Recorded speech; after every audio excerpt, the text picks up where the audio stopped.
Le général Maélé se tient devant ses derniers soldats à Kisangani. Il leur pose une question simple. Ceux qui veulent se battre à ma gauche, ceux qui veulent se rendre à ma droite. La quasi-totalité des hommes se rangent à sa droite. Voilà ce que Mobutu Sese Seko avait construit en 32 ans de règne, pas une armée, un décor. Ce que les archives révèlent aujourd'hui, c'est que cette déroute n'était pas un accident, ce n'était pas la corruption ordinaire, ce n'était pas de l'incompétence. C'était une politique d'État délibérée, calculée, signée de la main d'un homme qui avait lui-même été chef d'état-major et qui savait exactement ce qu'il détruisait. L'homme qui sabotait sa propre armée. Mobutu appelait son armée les 7e fléaux, pas ses ennemis, pas les rebelles, ses propres soldats. Un chef d'État qui qualifie son armée des fléaux. Réfléchis une seconde à ce que cela veut dire. Pendant 32 ans, cet homme a présidé à la destruction méthodique de la force militaire la plus puissante d'Afrique centrale. Il a laissé ses soldats impayés jusqu'à ce qu'ils pillent Kinshasa. Il a fait former sa garde personnelle par des conseillers israéliens pendant que les restes de l'armée mouraient de faim. Il a fait éliminer ses meilleurs officiers, les uns par purge, les autres dans des accidents d'avion dont les circonstances n'ont jamais été élucidées. Et à la fin, ce sont ses propres gardes qui ont abattu son dernier général d'une balle dans la nuque. Voilà l'histoire qu'on t'a jamais racontée vraiment.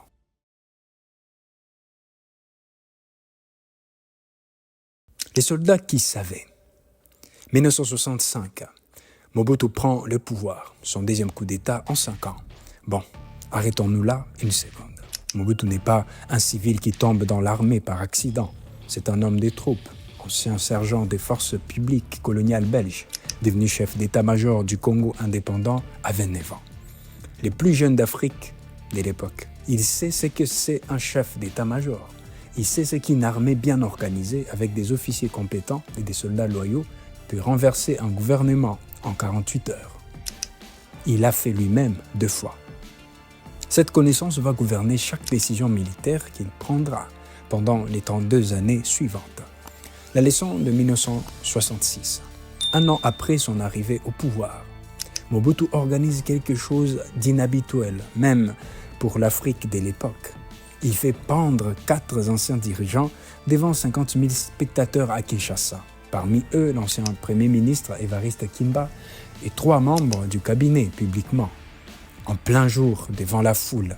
Ce n'était pas de la barbarie gratuite, c'était un message calculé, adressé à chaque officier, chaque ministre, chaque général de l'armée zaïroise. Voilà ce qui arrive à ce qui me défie. La terreur comme fondation de l'autorité, le spectacle comme substitut à la légitimité. Ça, c'est Mobutu de 1966. Ce qu'on comprend moins, c'est que la même logique, intimidé, fragmenté, neutralisé, il va l'appliquer pendant 3 décennies à sa propre armée.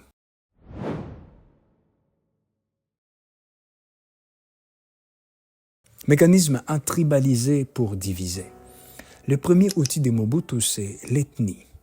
Dans les années 1970, l'armée zaïroise compte des officiers venus de toutes les provinces du pays, Kassaïen, Katangé, Équatorien, Kivu. C'est une armée nationale, imparfaite, coloniale dans ses structures, mais nationale. Mobutu va la transformer en armée des clans.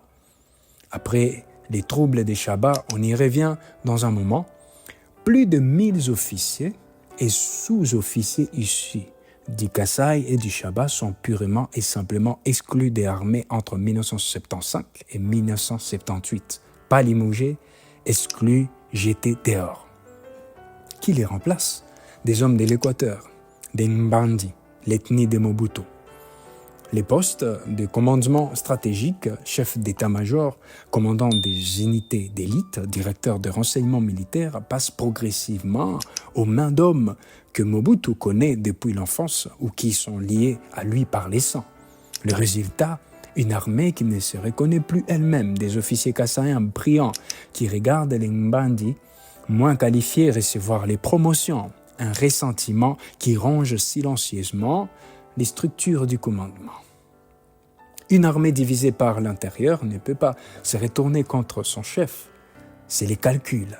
Mécanisme 2, l'armée dans l'armée, la DSP.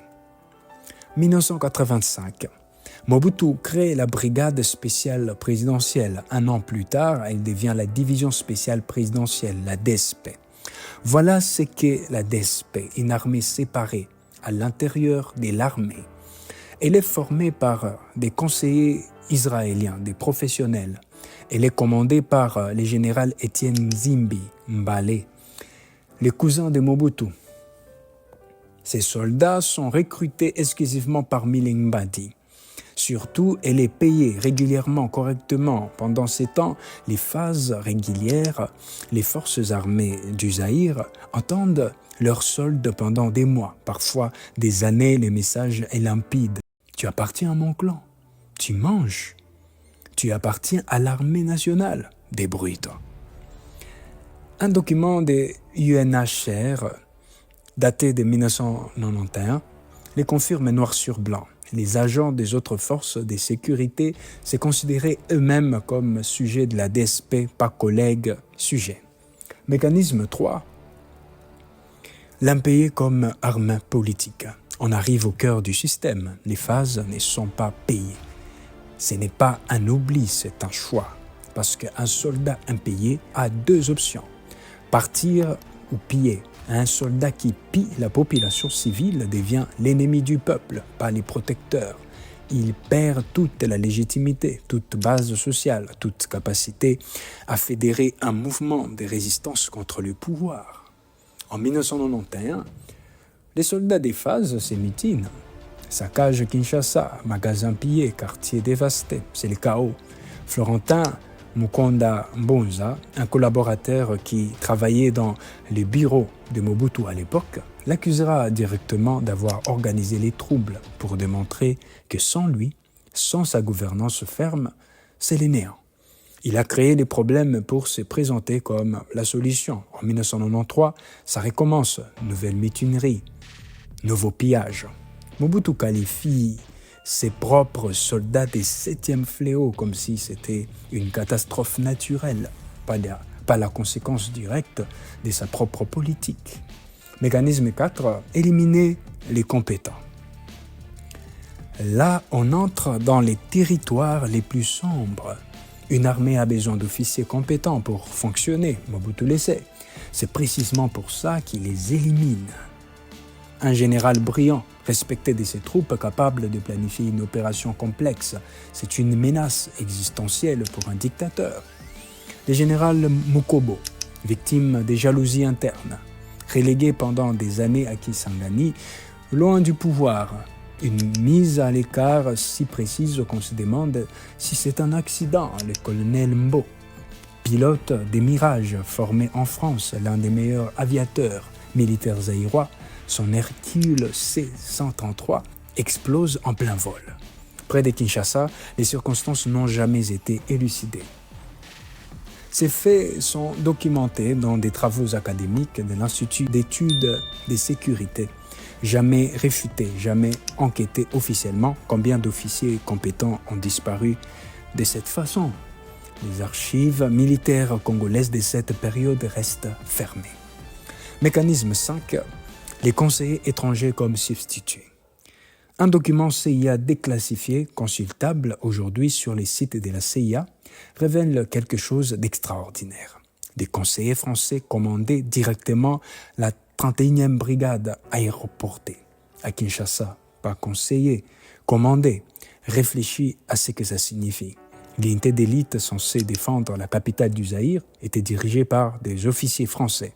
La CIA note que Mobutu s'appuyait sur des conseillers étrangers, français, belges, chinois, israéliens, comme facteurs stabilisateurs, parce qu'il ne faisait pas confiance à ses propres officiers. C'est le paradoxe absolu. Pour maintenir son armée sous contrôle, Mobutu l'a externalisée. Il a confié la défense de son pays à des étrangers dont les intérêts n'étaient pas zaïrois. Un autre câble CIA de 1986 révèle que les ressources militaires zaïroises servaient à aider l'UNITA en Angola. Les rebelles soutenus par les États-Unis contre les gouvernements angolais, les avions militaires zaïrois, les artifields zaïrois au service de la politique américaine en Afrique australe. L'armée zaïroise ne défendait pas les Zaïres. Elle défendait les intérêts d'un réseau géopolitique qui avait besoin de Mobutu en place. Mécanisme 6, la déroute programmée. 1977, les gendarmes katangais des FLNC envahissent les Chabas depuis l'Angola. C'est la guerre des Chabas.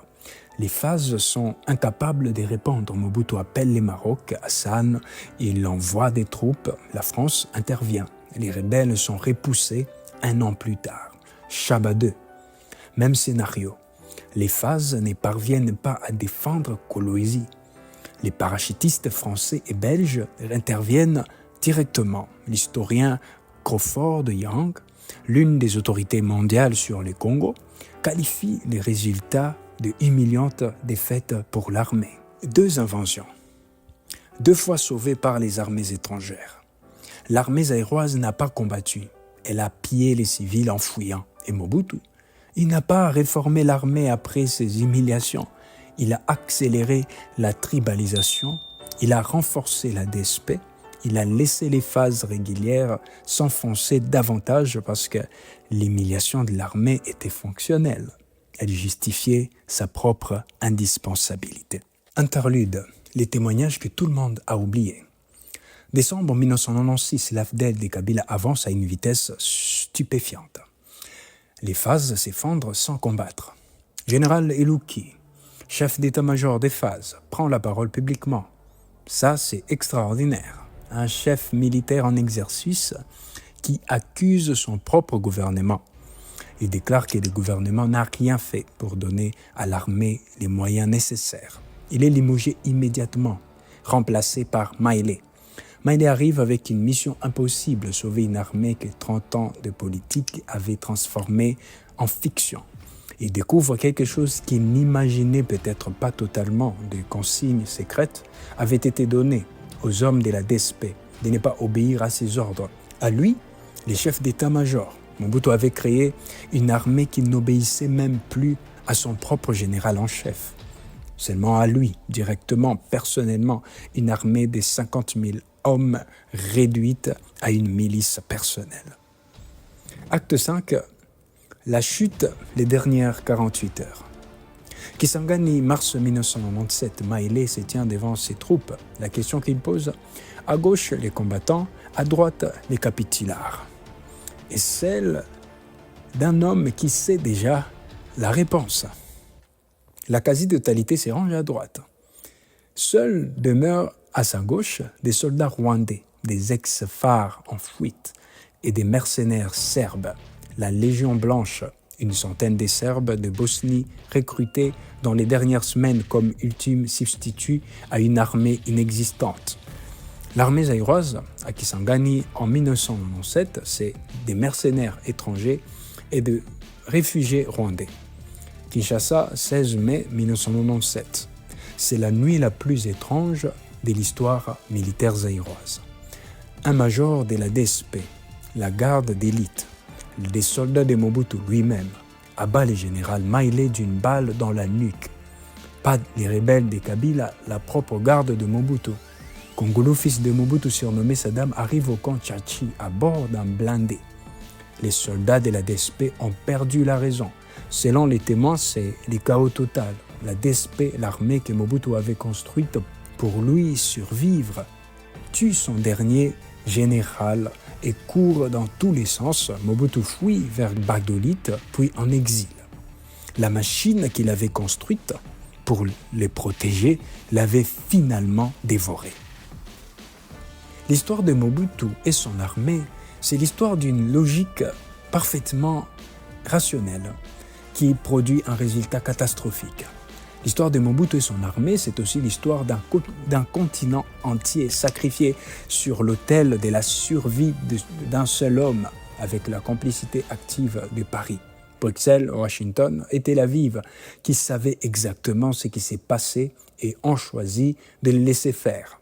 L'histoire de Mobutu et son armée, c'est enfin celle d'une question qui reste ouverte aujourd'hui. Dans combien de pays africains, en ce moment même, un chef d'État applique-t-il la même logique, affaiblir délibérément l'institution qui pourrait les renverser au prix de la sécurité de tout un peuple? Maïlé avait compris. La nuit avant sa mort, selon les témoins qui l'ont vu, il avait l'air d'un homme en paix, peut-être parce qu'il savait que l'histoire, elle, finirait par parler. Elle vient de parler. Si cette vidéo t'a appris quelque chose que tu ne savais pas, partage-la. Pas pour moi, pour cette histoire, sorte des archives et entre dans la mémoire collective. La semaine prochaine, on continue avec une question que personne n'ose poser. Où est passé l'argent de la DSP? Qui payait vraiment Nzimbi? Et avec quoi? Abonne-toi, la réponse arrive.